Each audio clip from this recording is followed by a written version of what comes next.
Hello everyone. आज के इस वीडियो में हम बात करने वाले हैं साइंस के सेट नंबर 25 के बारे में।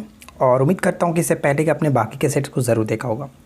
और आपको पता है कि ईएसआई का एग्ज़ाम्स डेट आ गया, तो अब ये कह सकते हैं कि ईएसआई के एग्ज़ाम्स के जस्ट बाद आपका एसआई का प्री भी होने की पूरी चांसेस है। तो यानी कि कह सकते हैं सितंबर मंथ में होने की उम्मीद है।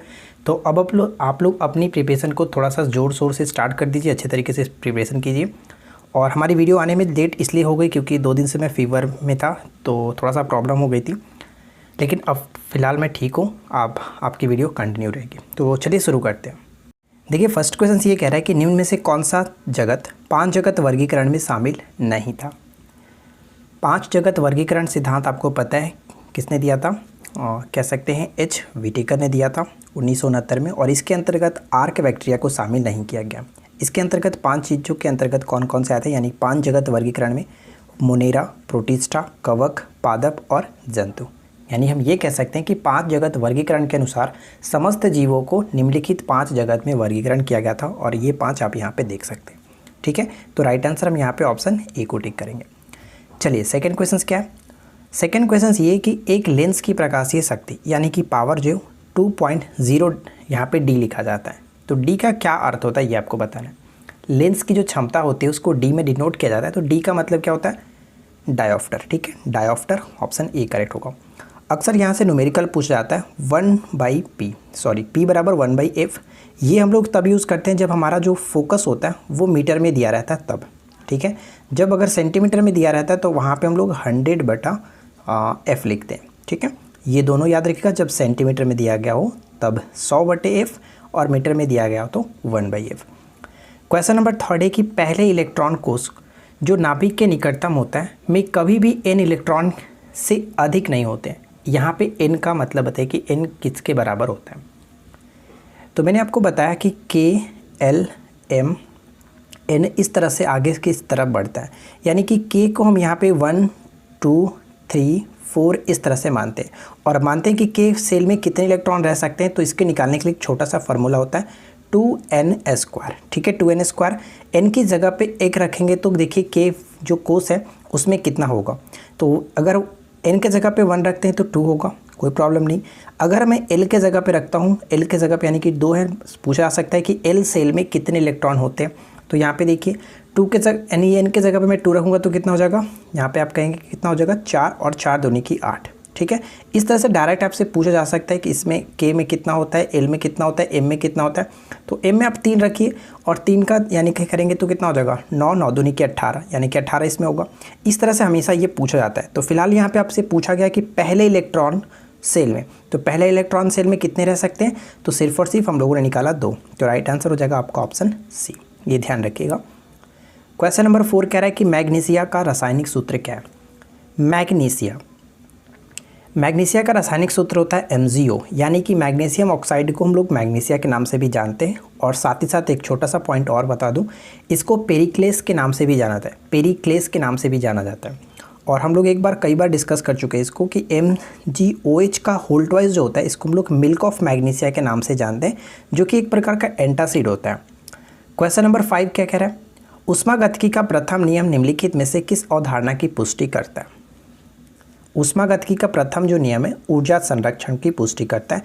ऑप्शन बी बिल्कुल सही होगा। अगर आपको ये वीडियो पसंद आए तो वीडियो को लाइक कीजिएगा, दोस्तों के साथ शेयर कर दीजिएगा, साथ ही साथ चैनल को सब्सक्राइब करके रखिए क्योंकि यहाँ पे आपको इंटरेस्टिंग इसी तरह से टॉपिक मिलती रहती है। नेक्स्ट वन क्या कह रहा है कि आर्क लैंप का आविष्कार किसने किया। आर्क लैंप का आविष्कार किसने किया था? Humphry Davy. Option C will be correct answer, Humphry Davy. Next one, निम्नलिखित में से कौन पेट्रोलियम की गुणवत्ता को प्रदर्शित करता है। पेट्रोलियम की गुणवत्ता को प्रदर्शित करता है कौन? Octane number. जबकि ध्यान दीजिएगा सीटेन संख्या की बात करें, सीटेन नंबर की बात करें तो ये डीजल के लिए यूज़ किया जाता है, पेट्रोलियम के लिए ऑक्टेन नंबर। तो यहाँ पे केवल और केवल एक को सही करेंगे, ऑप्शन ए सही आंसर है। अगला पॉइंट्स, मलेरिया मादा एनाफिलीज से फैलता है, इसकी खोज सबसे पहले किसने की थी। तो इसकी खोज की गई थी रोनाल्ड रस के द्वारा। Option B. मलेरिया जो होता है वो परिजीवी के द्वारा होता है, प्लाज्मोडियम नामक परिजीवी के द्वारा होता है, ये भी याद रखेंगे। विषाणु में क्या होता है, यानी कि वायरस में क्या होता है। वायरस जो होता है वो न्यूक्लिक एसिड और प्रोटीन, बी बिल्कुल सही आंसर है। वायरस की खोज किसने की थी? इवान वस्की ने। मिर्च की जो तीक्ष्णता होती है किसके कारण होती है? मिर्च की तीक्ष्णता जो होती है वो कैसेप्सिन के कारण, यानी कि हम यहाँ पे बी को टिक कर सकते हैं। लाइकोपीन की बात करें तो टमाटर का लाल रंग लाइकोपीन के कारण। कैरोटीन की बात करें, कैरोटीन जो होता है गाजर और मिर्च का जो रंग होता है वो कैरोटीन के कारण होता है। तो फिलहाल यहाँ पे राइट आंसर आपका बी होगा। अगला पॉइंट्स क्या कह रहा है? दो भिन्न समुदायों के बीच का संक्रांति जो क्षेत्र होता है उसको क्या कहते हैं? ये क्वेश्चन बहुत बार रिपीट होते रहता है हर एग्जाम्स में, तो इसको याद रखिएगा कि संक्रांति जो क्षेत्र होता है दो भिन्न समुदायों के बीच को, इसको इकोटोन के नाम से जानते हैं। डी करेक्ट है। अगला क्वेश्चन, एरेनियोलॉजी किसका अध्ययन है? एरेनियोलॉजी में हम लोग किसका अध्ययन करते हैं? मकड़ों का अध्ययन, यानी कि मकड़ियों का जो अध्ययन होता है एरेनियोलॉजी कहलाता है। पानी में निम्न में से एक की अधिक मात्रा में उपस्थिति जो कि ब्लू बेबी सिद्धांत कहलाता है, या फिर ब्लू बेबी सिंड्रोम के नाम से इसको भी जानते हैं। तो ये कह सकते हैं कि अगर पानी में नाइट्रेट्स की मात्रा अधिक हो जाती है उसको हम लोग ब्लू बेबी सिंड्रोम या फिर ब्लू बेबी सिद्धांत के नाम से जाना था। एक्चुअली आप सिद्धांत नहीं, गलती है, वो सिद्धांत नहीं सिंड्रोम ही होना चाहिए। एक प्रकार का रोग होता है जो कि अक्सर ये बच्चों में देखने को मिलता है। ठीक है। खाना पकाने के लिए विशेष रूप से निर्मित चिपचिपाहट रहित बर्तनों में किसका लेप किया जाता है? नॉन स्टिकी, आपने अक्सर सुना होगा, नॉन स्टिकी बर्तन बनाने में हम लोग किसका प्रयोग करते हैं? तो बर्तनों के जो तल होता है उसमें टेफ्लॉन का प्रयोग किया जाता है, तो उसी का हम लोग यहाँ पे चिपचिपाहट रहित बनाने में किया जाता है, चिपकता नहीं है। नाभिकीय रिएक्टर में ऊर्जा उत्पन्न होती है। नाभिकीय रिएक्टर में ऊर्जा उत्पन्न होती है किस तरह की? नाभिकीय विखंडन होता है। तो कौन सा विखंडन होता है? नियंत्रित होता है, क्योंकि उसको हम लोग कंट्रोल कर लेते हैं। नियंत्रित नाभिकीय विखंडन होता है, तो यहाँ पे ऑप्शन सी होगा। निम्नलिखित में से कौन अर्धचालक नहीं है? अर्धचालक यानी कि सेमीकंडक्टर नहीं है। तो जर्मेनियम भी है, सिलिकॉन भी है, सेलेनियम भी है, लेकिन आर्सेनिक की बात करें तो ये एक प्रकार का अर्धचालक नहीं है। यहाँ पे हम ऑप्शन डी को टिक करेंगे। आर्सेनिक का अगर हम एटॉमिक नंबर की बात करें तो 33 होता है, ध्यान रखिएगा। लेकिन सबसे इम्पॉर्टेंट पॉइंट्स ये हो जाएगा कि इसका जो कह सकते हैं सूचित किससे करते हैं, तो ये होता है AS। ठीक है, AS। और साथ ही साथ अगर हम बात करें कि इसकी खोज किसने किया था, तो इसकी खोज अल्बर्ट मंगनूस ने किया था। ठीक है, अल्बर्ट मंगनूस कह सकते हैं, ये याद रखेंगे। नेक्स्ट वन है कि मानव शरीर में विटामिन ए संचित रहता है। मानव शरीर में विटामिन ए जो है वो कहाँ पर संचित रहता है? तो यकृत यहाँ पे करेक्ट होगा, ऑप्शन ए यकृत में। अगला पॉइंट देखिए कि निम्न में से वह कौन सा अंग है जो मानव शरीर में ग्लाइकोजेन के रूप में कार्बोहाइड्रेट को जमा करता है? ग्लाइकोजेन के रूप में कार्बोहाइड्रेट को जमा करता है वो शरीर का कौन सा अंग है? वो अंग हो जाता है यकृत। ठीक है, जो कि मानव शरीर की सबसे बड़ी ग्रंथि के रूप में जानते हैं। तो यहाँ पे राइट आंसर आपका होगा ऑप्शन डी। जब हम बकरी का मांस या फिर भेड़ का मांस खाते हैं तब हम कौन से उपभोक्ता होंगे? एक होता है उत्पाद, दूसरा होता है उपभोक्ता और तीसरा होता है अपघटक। ठीक है, तो यहाँ पे हम बात करें जो उपभोक्ता, तो हम लोग जो होंगे वो द्वितीय उपभोक्ता के रूप में काम करेंगे। क्यों? क्योंकि जो भेड़ बकरी हो गई तो वो क्या करती हैं, वो उत्पादक को खाती हैं, यानी कि उत्पादक के अंतर्गत हरे पेड़ पौधे जो होते हैं वो आएंगे और उनको उत्पादक को प्राथमिक उपभोक्ता बन करके बकरी और भेड़ खाते हैं, और इनको हम लोग द्वितीय उपभोक्ता बन करके खाते हैं। ठीक है, इस तरह से हम कह सकते हैं कि हम लोग द्वितीय उपभोक्ता के रूप में कार्य करेंगे। तो फिलहाल यहाँ पे ऑप्शन बी आपका बिल्कुल सही होगा। अगला क्वेश्चन, डॉल्फिन वर्गीकृत किए जाते हैं।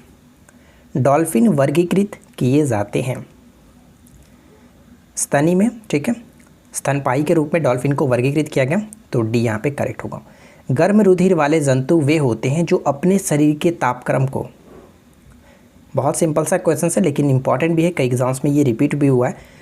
गर्म रुधिर वाले जंतु वे होते हैं जो अपने शरीर के तापक्रम को क्या करते हैं, हमेशा एक सा बनाए रखते हैं। ठीक है, जिनको हम लोग नियत तापी भी कह सकते हैं। यहाँ पे राइट आंसर आपका होगा सी। अगला प्रश्न देखिए कि किसमें नाभिक नहीं होता है? किसमें नाभिक नहीं होता है? तो यहाँ पे कह सकते हैं कि नाभिक बैक्टीरिया में नहीं होता है, बी बिल्कुल करेक्ट होगा। जीवाणु में नाभिक नहीं होता है। स्तनधारियों के कान में अस्थियों की संख्या कितनी होती है? स्तनधारियों के कान में अस्थियों की संख्या कितनी होती है? 3। Option B will be correct answer, 3। अनियत तापी प्राणी किसे कहते हैं? अनियत तापी प्राणी किसे कहते हैं? तो जस्ट उसका अपोजिट हो जाएगा कि जिनका वातावरण के अनुरूप ताप बदलता रहता है। ठीक है, यहाँ पे ऑप्शन डी को टिक करेंगे। लास्ट क्वेश्चन है कि पुरुष लिंग का निर्धारण मनुष्य में कौन सा क्रोमोसोम करता है। पुरुष लिंग का निर्धारण मनुष्य में कौन सा क्रोमोसोम करता है, वो है वाई क्रोमोसोम। ठीक है, यहाँ पे ऑप्शन बी को टिक करेंगे। तो उम्मीद करते हैं कि आप लोगों को 25 MCQ अच्छे लगे होंगे। वीडियो पसंद आई हो तो वीडियो को लाइक कर दीजिए, दोस्तों के साथ शेयर कर दीजिए, साथ ही साथ चैनल को सब्सक्राइब करके नोटिफिकेशन बेल को ऑन रखिए ताकि इसी तरह की रेगुलर अपडेट्स आपको मिलती रहे। और साथ ही साथ और अधिक अगर आप अच्छे तरीके से प्रिपरेशन करना चाहते हैं तो आप हमारे पेड कोर्सेज को ज्वाइन कर सकते हैं, जो कि एप्लीकेशंस पे कराया जाता है। एप्लीकेशंस का लिंक इस वीडियो के जैसे डिस्क्रिप्शन बॉक्स में दिया गया, आप वहाँ से जा करके हमारे एप्लीकेशंस को डाउनलोड करके सारे कोर्सेज को देख सकते हैं। चलिए मिलते हैं नेक्स्ट क्लास में। Thanks for watching, keep learning, have a good day.